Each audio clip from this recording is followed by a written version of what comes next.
పిల్లలు, ఈరోజు మనం అన్నదమ్ముల అనుబంధం సూచిన సఖ్యత లేని వారి భార్యలలో ఎలాంటి మార్పు వచ్చిందో ఈ చిట్టి కథలో తెలుసుకుందాం. ఈ చిట్టి కథ పేరు పరివర్తన. అది ఒక పెద్ద గ్రామం. ద్విజధర్మ శాస్త్రికి 2 కొడుకులు. ఆయన భార్య కామాక్షి 2 సంవత్సరాల క్రితం మరణించింది. ద్విజధర్మ శాస్త్రి ఆయన 2 కొడుకులు కోడళ్లతో కలిసి ఉండేవారు.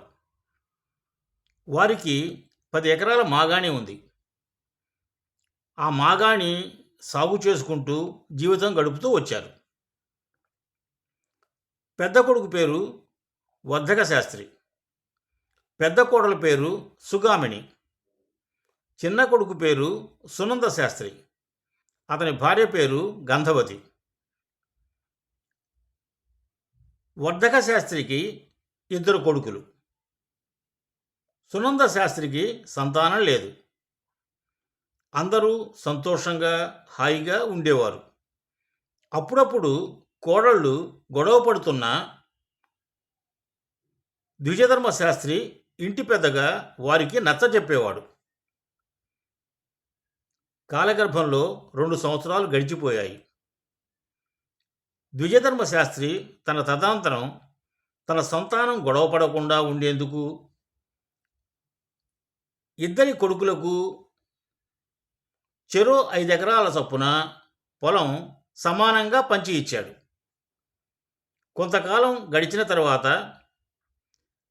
ద్విజధర్మ శాస్త్రి కూడా మరణించాడు. ఆయన మరణానంతరం కోడళ్ళు తమ భర్తలకి తమ విశ్వరూపాన్ని చూపించారు. ఇంట్లో ఏదో ఒక సాగుతో గొడవ పెట్టుకునేవారు. చివరకు 2 అన్నదమ్ములు ఇల్లు కూడా పంచుకొని వేరే కాపురాలు పెట్టుకున్నారు. కానీ అన్నదమ్ముల మధ్య ప్రేమ ఏమాత్రం తగ్గలేదు. తమ్ముడు ఇలా ఆలోచించేవాడు: మా అన్నకు 2 కొడుకులు కాబట్టి వారికి ఖర్చు ఎక్కువ అవుతుంది. అందుకు కనీసం నేను మా అన్న ధాన్యం గింజల్లో 10 బస్తాల ధాన్యం గింజలను నా ధాన్యం నుంచి ఇస్తాను అని అనుకున్నాడు. అనుకున్న వెంటనే అమలుపరిచాడు.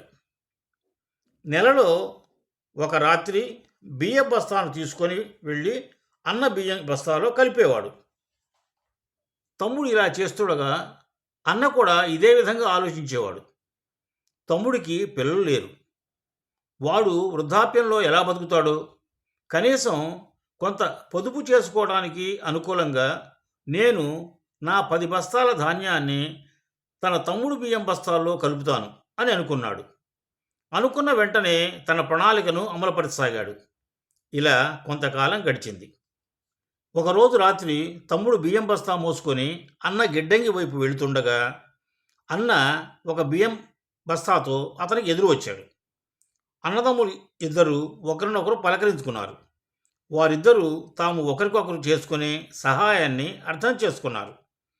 ఇంతలో అలికిడికి సుగామిణి, గంధవతి నిద్రలేచారు.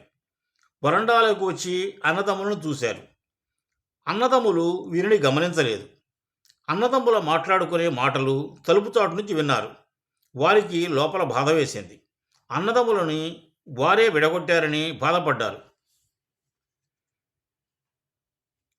2 రోజుల అనంతరం పెద్ద కోడలు చిన్న కోడలు ఇంటికి వచ్చింది. 2 ముచ్చటించుకున్నారు. మన భర్తలను మనమే విడదీశాము అని వాళ్లకు అర్థమైంది.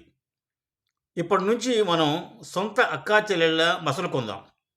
మీకు సంతానం కూడా లేదు కాబట్టి మా చిన్నవాడిని నువ్వు పెంచుకో, మనం అందరం ఇంతకు ముందులా కలిసిమెలిసి ఉందాం అని సుగామిణి తన చెల్లెలతో చెప్పింది.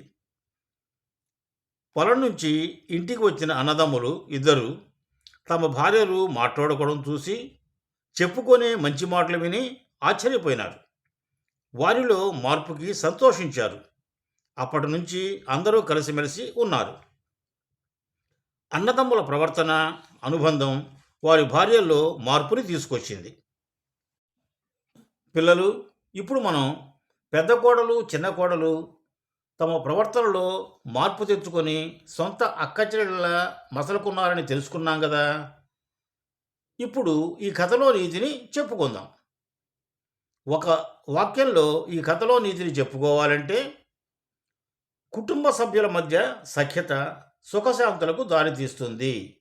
ఇదే ఈ కథలో నీతి.